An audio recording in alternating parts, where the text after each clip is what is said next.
I was dragging my suitcase up the driveway, imagining the smell of Mom's lasagna and the warmth of a real bed after months in a cramped dorm.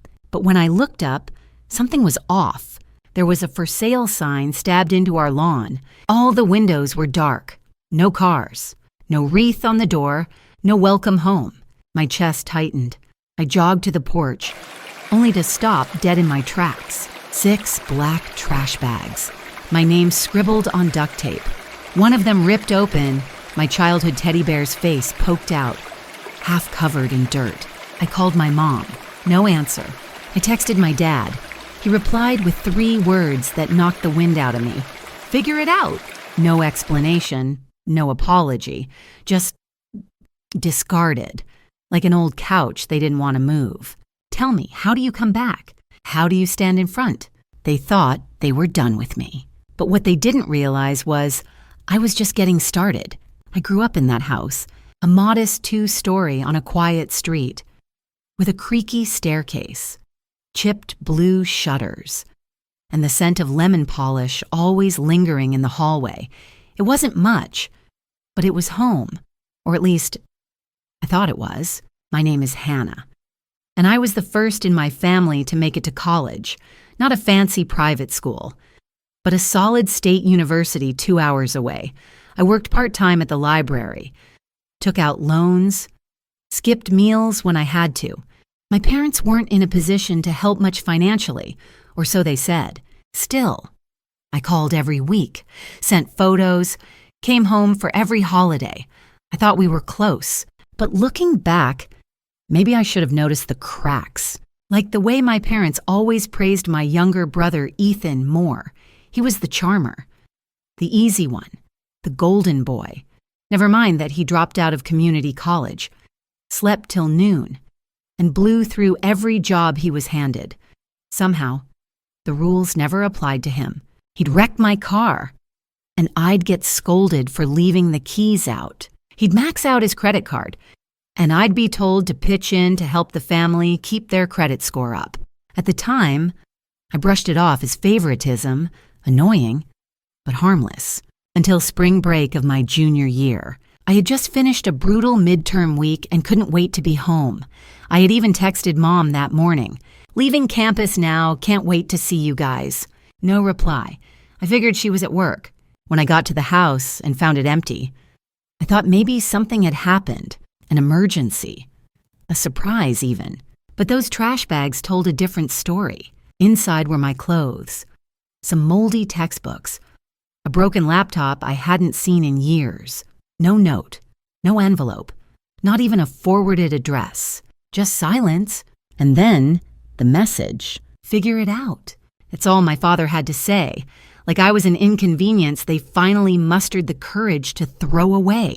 I didn't cry. Not then. I just sat on the porch for a long time, watching the sun go down, one hand gripping the edge of a bag, the other still holding my phone. Eventually, I booked a rideshare to a friend's place in town, Mel, my old high school best friend. We hadn't talked much since college started. But when she opened the door and saw my face, she didn't ask questions, just hugged me and said, "You're staying with me." For weeks, I lived out of those trash bags. I borrowed clothes. I slept on her pull-out couch. I called my parents over and over, left voicemails, texted, nothing. Then one night, Mel came into the living room with her phone in hand. "You need to see this," she said. It was a Facebook post, a photo of my family, Mom, Dad, and Ethan, standing in front of a beautiful lake house. New beginnings, finally downsizing and focusing on what matters.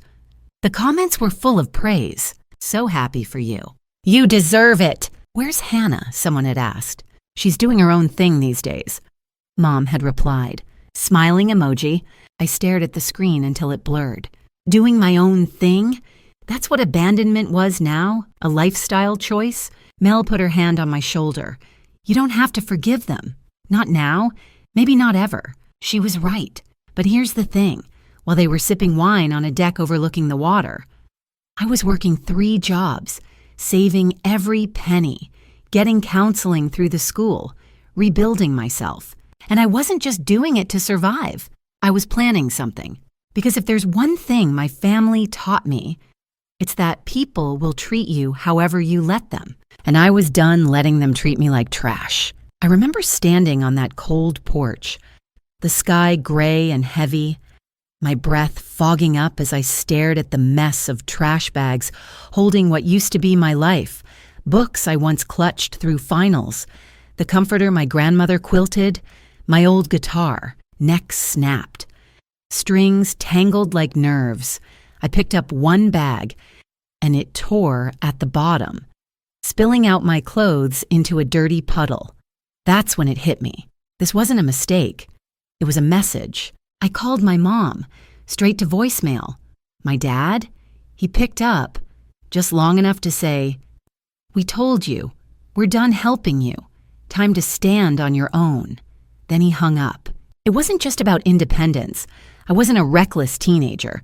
I was a full-time student on a scholarship, working 20 hours a week to keep up.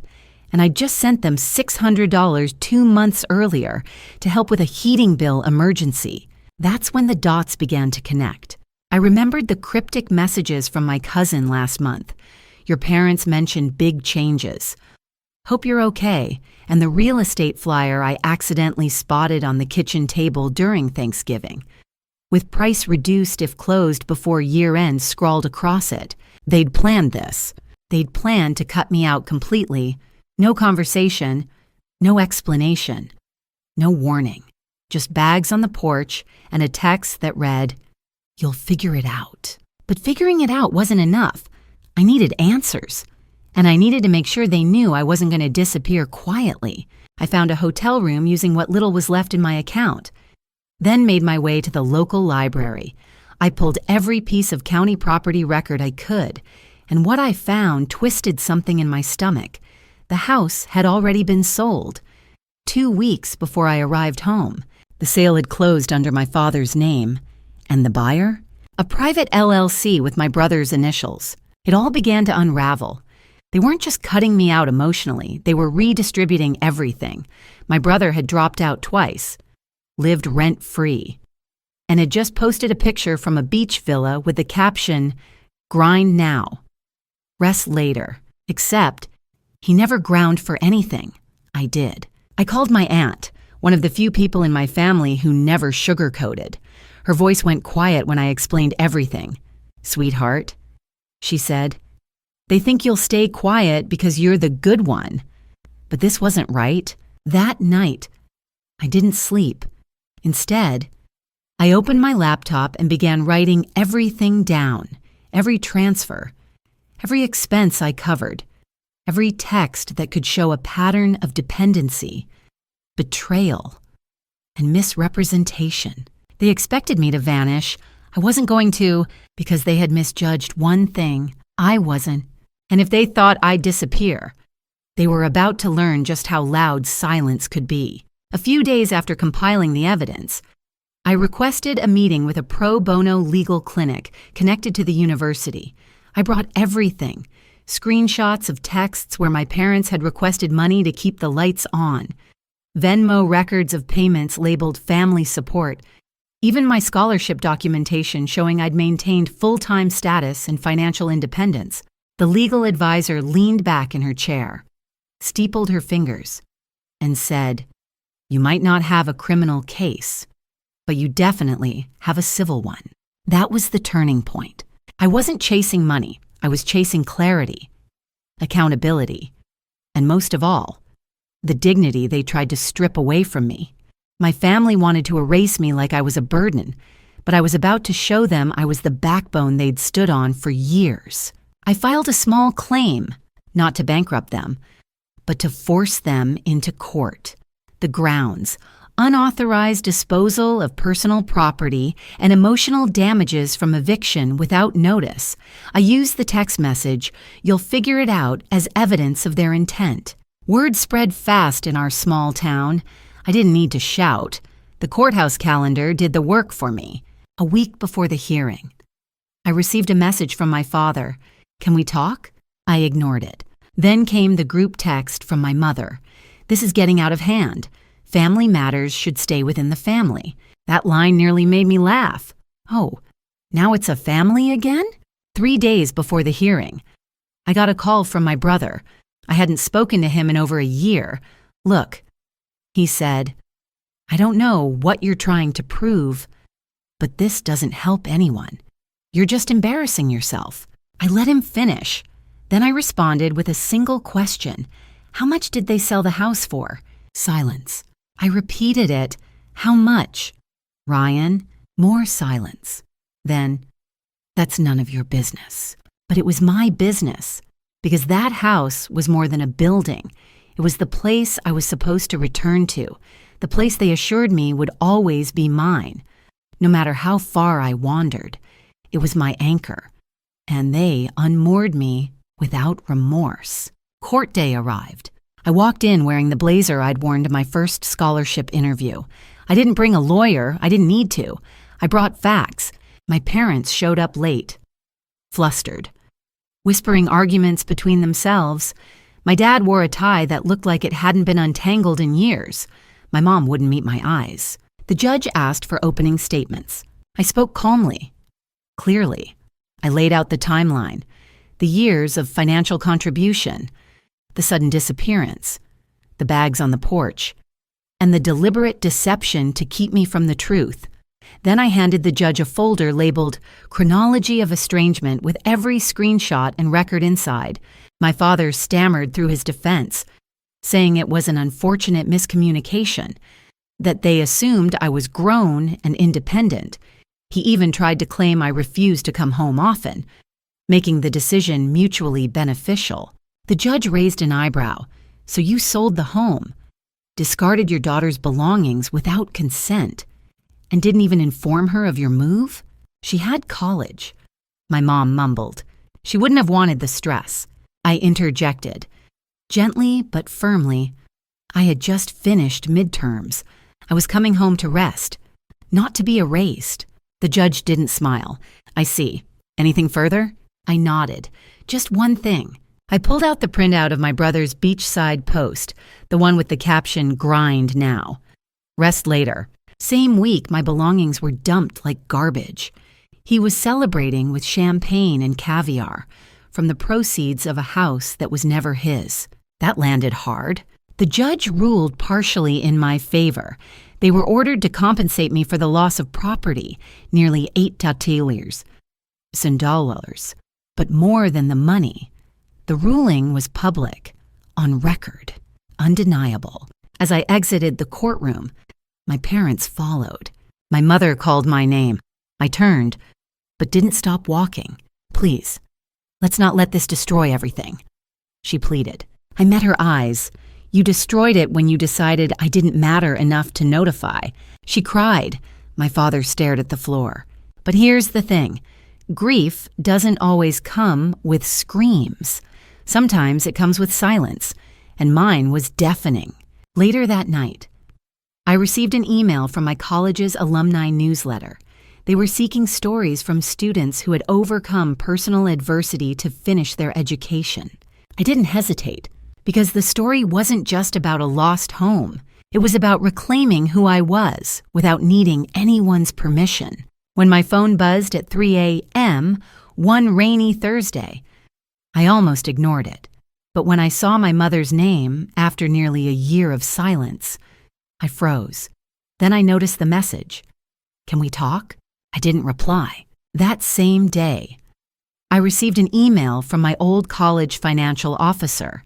Apparently, my tuition for the previous semester had been mysteriously paid in full, just days after I had left the house in tears with trash bags in my arms.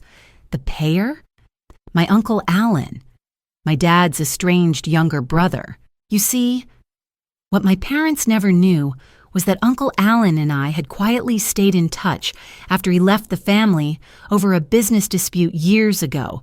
He had watched everything unfold from afar. After hearing what happened, he stepped in, without saying a word to me at first, to ensure I finished college with zero debt. But that wasn't all. Uncle Alan happened to own a sizable stake in a development firm that, coincidentally, was in negotiations to purchase the same suburban home my parents had hurriedly moved into after selling ours. And the twist? That firm was now working with the city to rezone the property for commercial use, which meant my parents' new dream home would soon back up to a noisy shopping center parking lot. Still feel good about trading your daughter for a granite countertop and 3 extra bathrooms?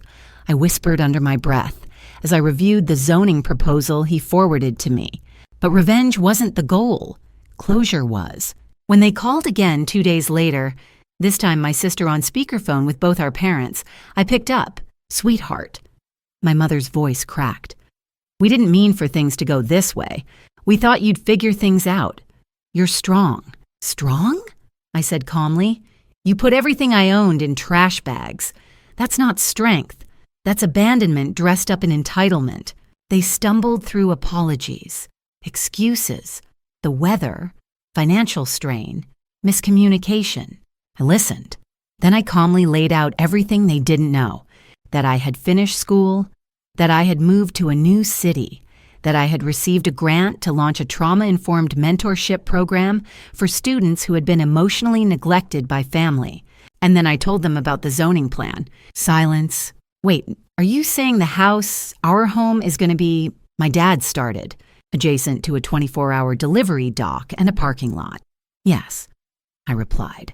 "I just thought you should know." That night, I didn't feel triumphant. I felt clean, like a window had finally been opened in a musty room.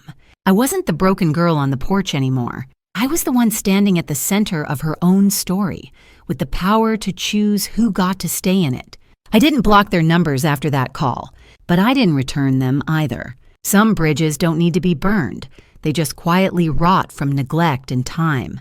And sometimes, the healthiest thing you can do is walk away and keep walking for months. I let the silence be the final word. I poured myself into my new job, leading a mentorship program for students with stories like mine. Some had been abandoned, others emotionally neglected. Some had been told they were too sensitive, too dramatic, or not worth the trouble. I recognized the pain in their voices because it had once been my own.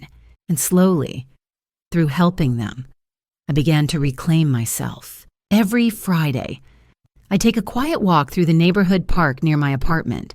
The path looped around a small lake where ducks gathered in the mornings.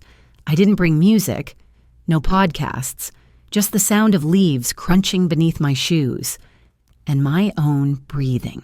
One Friday, I found myself smiling for no reason at all. That was the moment I knew I'd made it through. Not because my parents had apologized, not really. Not because they finally realized how deeply they hurt me, but because their silence, their betrayal, no longer dictated the temperature of my day. I had taken all the pain and disappointment and shame they wrapped around me like a winter coat, and I had shrugged it off. I had built warmth elsewhere, a year to the day since that spring break disaster. I received a postcard in the mail. No return address, just 3 words scribbled in messy handwriting I instantly recognized. Still figuring it out? No name, just a small red heart drawn beneath it. I didn't cry. I just tucked it into my desk drawer, behind my graduation photo, and smiled. You know, for years, I chased my family's love like it was oxygen. I twisted myself into shapes trying to be easier, quieter, more agreeable. I thought if I worked hard enough, gave enough, stayed out of the way, they'd finally treat me like I mattered. They never did, and yet I still mattered, not because they finally saw me, but because I did. So, if you're listening to this story right now and thinking, that's me, I want you to know you don't need to beg for a seat at a table where you're served silence. You don't have to keep knocking on a door that someone deadbolted from the inside. Build your own table. Set it with compassion, with clarity, with boundaries, and invite people in who make you feel seen, not small. Because sometimes the most powerful revenge isn't rage. It's peace. It's joy. It's showing up to your own life with a full heart, even when the people who should have loved you couldn't find the courage to do it. And if this story resonated with you, even just a little, take a moment, breathe, and remind yourself you are not disposable. You are not difficult. You are not a problem to be solved. You are worthy. And if you've ever walked away from a family, a friendship, a job, or a partner who couldn't see your value, drop a comment. Tell me what moment gave you the strength. Or just say me too, because trust me, there are more of us than you think. If this story touched you, consider subscribing. I share real, raw stories like this every week. Stories about betrayal, resilience, unexpected victories, and the quiet power of walking away with your dignity intact. And maybe, just maybe, our stories can help others rewrite theirs. Thanks for being here. We're figuring it out together.